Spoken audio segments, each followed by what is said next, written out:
guys, so today I'm going to be talking to you about sleep deprivation and the effect it has on student athletes. I chose specifically to look at student athletes because I am one.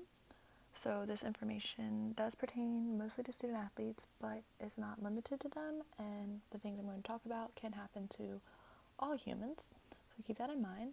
But I chose to talk about sleep deprivation because I find that in college a lot of kids are experiencing this. And freshman year, I did a project in honor seminar on the same topic, and it was a very basic research paper, so not too in depth. And then with this paper, I realized I could take it that next step and find out more information, especially on the brain and what's happening to the brain when one becomes sleep deprived. So to begin, sleep deprivation affects about 60 million people in the world and is defined as lack of sleep over an extended period of time. And this means that on regular, somebody should be getting between 6 to 8 hours, and that time frame that people get to sleep is going to depend on the person. Some only require 6 hours, while others require 8 to fully function, or you might be in between and only need 7.5. And because of that, that means not everybody needs the same amount, but you need to be getting somewhere between those numbers in order to function properly throughout the day. And so when one is not receiving that amount and is getting less sleep day after day after day, they can soon fall into this category of sleep deprivation. And in my opinion, student athletes are very prone to experience this just because they have their normal class schedules like all other students. But then added on to that, they have practice schedules that usually last about 2 hours a day. Then also, most weeks in season, they have games. And in some cases, student athletes might not be getting back till 12 o'clock in the morning. And if they need to still do homework, they're going to do their homework due the next day, which means they'll be losing sleep. But for some, that's okay because they figure, oh, I'll just go get an energy drink or an espresso coffee the next morning. But in reality, they're actually harming their body and brain because they're not letting it function at their full capabilities or recover. And with that, I'm going to start talking about what's happening as we become sleep deprived in our brain.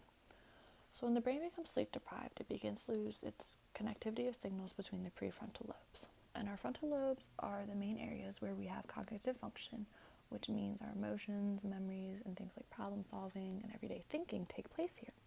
So when the signals are not firing as quickly between these lobes, it makes our cognitive function slow down. So that means the processing of information is going to slow, our emotions are going to go all over the place, and remembering things is going to take longer than it would if we were fully recovered from the day and had our full amount of sleep. And so in a student athlete, things that can become a problem when our cognitive function is slow is things like remembering plays. If a play is called out onto the field and an athlete is taking longer to remember it, this can become an issue, especially if there's a shot clock. The longer the time it takes to get into the play, the less time that team will have to shoot and score. And in some cases, games are a one-goal difference, and if you're taking more time to set up a play than shoot and score, you might end up losing that game. Another thing that's an issue is emotions. With cognitive function being slower, it has less control of our emotions, and for athletes, if a game is getting very intense, their emotions might become physical if they're all over the place. And in some sports, becoming too physical can result in a card. And a card can either take them out for a small amount of time or it can take them out for the rest of the game. And no athlete wants to be taken out for their game because they got too physical. Another thing with cognitive function slowing down is athletes aren't going to register what is being told to them in the quick amount of time that they're used to, which can cause frustration amongst their teammates and coaches and make them think they're not being listened to, when really they are. It's just this athlete is sleep deprived and they can't get their brain going as quickly, so it seems like this. And having frustrated coaches and teammates causes a very bad vibe on the field and can really bring a team morale down. And in some games, you need your team morale at the highest. So having a low team morale due to one athlete is never good. Now, as for the body, with slower cognitive function results in slower reaction times in our visual and auditory. As well, it causes our body to not have the same motor ability as we would normally, but that does not mean we are losing any muscle power that we have. So I read a study that took place at University of Tehran, and it looked at 18 men, and they tested them at a baseline for their reaction time, and then they put them through a Wingate test of a 30-second cycle max, and then they also made them go one night sleep deprived, and they redid the test and they compared those results, and they were able to find that the reaction times were a lot less after that one night, but their muscle power was still there. And this just shows that as somebody becomes sleep deprived, they are not able to react as quickly to what is happening. And I think the exact number was 0.05 they found to be the difference, and that was a substantial amount of difference in their study. And so in sports like lacrosse, baseball, and softball, having a slower visual reaction time can cause the goalie not to stop the ball, or a baseball or softball hitter to miss their swing completely because they're seeing the ball, but it's taking them longer to register the ball and what they should be doing. For auditory reaction time, this can be things like sprinters on their blocks hearing the pistol and not getting off their blocks as soon as they hear it. Instead, there's a delay, and this can make them have to play catch up or just get too far behind to even have a chance. As well, in games when a whistle is blown, this can result in them not getting off their line as quickly, especially on an 8-meter penalty shot in lacrosse. That split second of getting off the line can make or break if the shot actually goes in. And then also for whistle, knowing when to stop the game or start the game, and if a whistle is blown and you're not ready because you're processing it slower, you're going to lose that ball. And lastly, with the body having a less motor ability, talks about how our brain isn't able to register what we're doing with our bodies as quickly because we are becoming sleep deprived, which then is causing us to trip over our own selves. If you're dribbling down the court, you could trip over your own feet and get hurt. And that means athletes are now going to become more prone to injury as they are sleep deprived. All this information is important to know in the field of sports and coaching and for athletes, because it allows them to take control of their routine and prioritize sleep, and see that if they are starting to fall behind or lose focus, that they should relook at their past few days and see what was going wrong, and they'll find that it probably was they were not getting enough sleep, so that night they need to prioritize their sleep.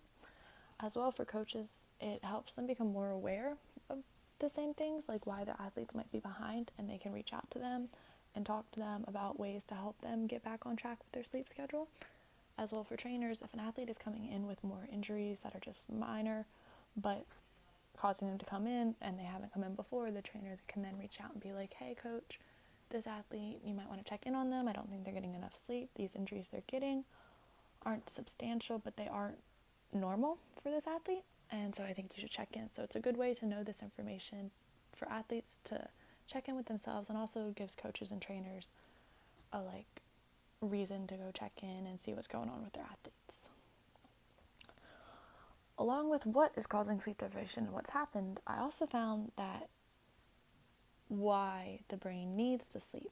And so sleep allows the brain to perform different regulatory functions to ensure the next day is started off right. And I was able to find a few studies, but not all the functions are known. But in the studies I read, they found things that the brain restores our immune system from the day.